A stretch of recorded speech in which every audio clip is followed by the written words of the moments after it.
Okay, something I'm very excited to announce, and you'll hear me talking more and more about as time goes by, is our Substack we have just came out with and have dropped our first post on. Substack is something for mostly written content, at least what we'll be using it for. We'll have video content on there as well, audio, podcast that we'll be describing more again as time goes by. But I am excited to announce, I'd love a lot of you to jump over, check it out. Like I said, I just released our first post. I put a lot of time and effort into it. We'll be regularly releasing in-depth written articles about different things, topics, keeping people informed as I want to grow our media apparatus. And even if this isn't really your cup of tea, I would really appreciate if you could jump over real quickly and, leave your email in the subscription bar. The more subscribers I have, the more people would show me to, so that would be much appreciated. And a lot of people ask me about Patreon, however it's pronounced. Don't have one of those. This could act as that, as it is free subscriptions, but there is a paid subscription option where you'll get additional perks that you guys can go and check out and find out for yourselves. The link will be in the description. But today I wanted to watch an episode of Candace Owens on Piers Morgan that might not have gone exactly as bad as you would think. But despite anything we say in this video, I want you to make no mistake. Candace Owens still has very dangerous opinions that are in no way worth the areas she may be right on. Even though we're going to disagree more than we agree still in this video. Don't get me wrong. What's wrong with American healthcare is that it's a fully operating drug cartel. You're completely blindfolded. You have no idea how much anything costs. The insurance companies are making deals. You've got like the government involved. I say it's always the exact aims of the Mexican cartels were actually accomplished in America. A partnership between the government, the insurance companies, and the pharmaceutical giants. And they decide on pricing. They blindfold you. They send you in there. And it's all about price gauging and seeing how much money they can make. A great example of what happens actually if you had gotten rid of these health insurance companies entirely is things become instantly more affordable. LASIK surgery being a classic example of that. I had that. Years ago, when the insurance companies were involved, that would cost people $40,000 per an eye. Today, the average price for both eyes is $4,500 because insurance now declines coverage. So it's people are angry about our health insurance, and that's why you're seeing some of that rhetoric where like, well, nobody cares what happened to Brian Thompson. But even though I disagree with that rhetoric strongly, you should always condemn murder, especially cold-blooded murder. Okay, so she is both right and wrong here in different ways. And it sucks that she is so close to getting it, but any solution she would propose would be something that doesn't address the root issue, and she's still off base, kind of. And her point she's trying to make with LASIK kind of shows that, and it also shows the benefit of removing multiple buyers, not transparency. Like, transparency by virtue of removing multiple buyers, if anything, they could no longer make their money selling this procedure to whoever the highest bidder of insurance is. So instead, they have less power as they now need the consumer more, which gives the consumer more leverage to demand lower prices. But she is right about this idea of the medical cartel existing, where, well, how she describes it is extravagant, right? Which probably purposefully so. It is essentially that. Instead of gangs, it's corporations, right? Buying up all the drugs, which in this case is obviously licensed medicines. So if you need it, you have to go through them. You have to pay their prices, or it's, hit the road and go without. And you get no transparency in any of this, or if it's a good deal or any of that.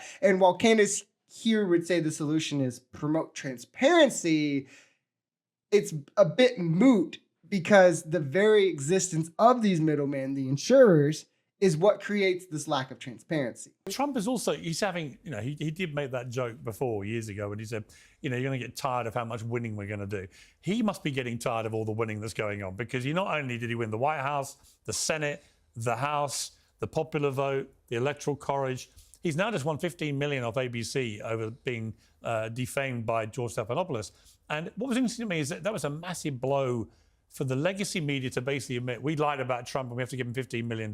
Right. And we're going to apologize. This part is infuriating only because these people never want to speak about Trump's losses. Then when he does finally get a win, they want to do this exact charade of pretending he's just destroying everyone else. Like, he lost the 2016 popular vote, caused his party to lose majority in 2018, got blown out in 2020, where he also lost the House, Senate, Electoral College, and popular vote. His hand-picked candidates lost overwhelmingly in 2022. He lost his defamation case, the sexual assault case, the other defamation case, the fraud case, his first felony trial. Then he goes on to win the 2024 election, and one lawsuit gets settled in his favor. And it's like, we're supposed to pretend he does nothing but win and like own the libs and destroy them. him. He's 2-9 at best. He lost hundreds of millions of dollars to the lawsuits he lost. And the second one is questionable because ABC didn't lie. The judge did state, by all colloquial uses of the word rape, Trump did in fact rape E. Jean Carroll. Stephanopoulos at best was semantically off when he said the jury found it instead of saying the judge, which would have been correct. They settled because of, one, what could come out in discovery. It's a long process that nobody really wants to go through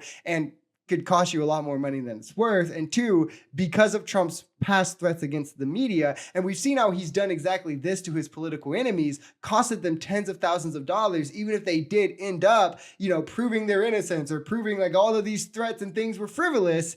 They're tens of thousands, if not millions for some people, like Michael Cohen, for instance, right? And at best, they just end up clearing their name, which doesn't get as much coverage as the allegation anyway. And the fact that media companies now are cowering to Trump's demands because of fear of what he might do and wanting to get out of his scope before he starts taking shots should be scary, not a success story. But it wasn't that they were intent on destroying him. We should really assess what the Trump win was really about, because it was something so much bigger than that. When you have this man come down the escalator back in 2015 and you had him make a declaration, he said, "You are fake news. You are fake news." And nobody really knew what he was talking about. Everyone was just like, everyone was existing under the spell where we still believed legacy media, couldn't believe how crass this guy was being. Who's this gutsy billionaire from New York who's going to call out the legacy media? And that really was the war. Even when he wasn't in office, that was the ideological and cultural war that has been being fought for a very long time. Like, are we giving the media the power to tell us what is fact and what is fiction, to destroy people at the drop of a hat, to build people up at the drop of a hat, to tell us who the new celebrities are? Yeah, except for the fact that legacy media has a journalistic standard. Now, don't get me wrong, because I feel like a lot of people confuse what I mean when I say this. Are there going to be bias to whatever interests legacy mainstream media is beholden to? Yes. Is mainstream media going to be influenced by money on what they're going to cover? Of course they are. Are these things worthy of being upset about? Yes, of course. I mean, this is literally why I started a channel to cover media in the first place. But what the right is doing is disingenuously trying to play on the justified rage for this to pretend that instead it should stretch into this belief that media is just telling you objectively untrue things and feeding you made-up stories to fit their narrative, which is laughable because, again, media companies have journalistic standards they are beholden to, or they'll lose funding, lose placement. They'll be susceptible to being sued, something that those reporters on Twitter that the right loves aren't held to. And we are literally seeing it play out. These media companies aren't losing major defamation lawsuits from lies, outside of the right-leaning Fox News, of course, right? CNN and MSNBC journalists aren't being sued for lying. Trump supposedly has like the most open and shut defamation lawsuit, like could get hundreds of millions of dollars easily, no questions asked, against any mainstream media company. If you ask the right, if you ask MAGA, like this, like the way they describe mainstream media lying and attacking Trump relentlessly, like it's the most open and shut defamation case, but he's just like choosing not to sue them, but he'll sue ABC for defamation, but he's not suing CNN and MSNBC over Russia, and election interference and all of this other stuff, even though apparently they're open and shut cases. I mean, again, these media companies will have bias, but they're not going to tell you numbers that aren't true. They're not going to tell you reporting that isn't true. They're not going to tell you events that didn't happen. It's important to learn media bias, right? This way you aren't only getting half the story, or you're not only getting told things through one perspective, because that is a failure of mainstream media. But again, these biases aren't the same thing as lying, right? It can affect what you report on. It can affect what data you show, but it's different than I'm just going to say this number is something that it isn't, which is, by the way, something an independent media can and will do. Like Candace Owens, when she says she, left the cult of science, or the French prime minister's wife is a man, or like all these other insane conspiracy theories that MAGA tries to push as fact. What you get is these independent media companies are just as beholden to special interests and money. Like they still just take major donations. They're more susceptible to bias, and then are just not beholden to any journalistic standard where they can and will just lie to you because of that.